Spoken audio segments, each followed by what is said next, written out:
Uniting them is all that matters right now. People from all three maritime provinces gathered near the Elsipogtog First Nation in New Brunswick today to show their unity, not far from where seismic testing is happening. Here is CTV's Nick Moore. The anti-fracking signs by now familiar, but the faces behind the movement coming together today vary in a so-called Summer of Solidarity gathering.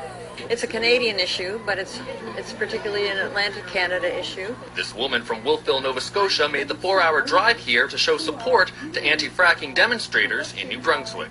We're watching the situation there carefully. We have a temporary moratorium while there's a review going on. So I think it's important to support the effort here because in the end it may help us there. A common name heard from the more than 300 who showed up today, David Allward. His Tory government says anything to do with hydraulic fracking will be done under the strictest regulations found anywhere.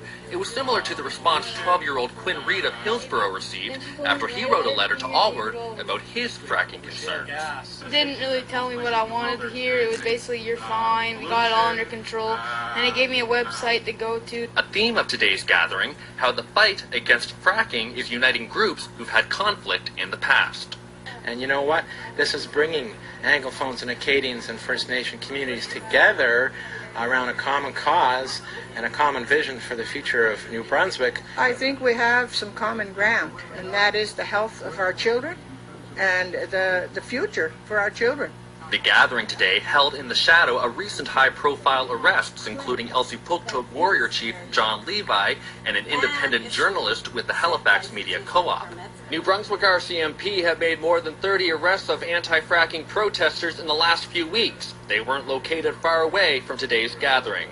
Police presence on the back roads of Kent County has increased since testing began. No incidents were reported today. Nick Moore, CTV News, near Elsipogtog First Nation. Thank you, Nick.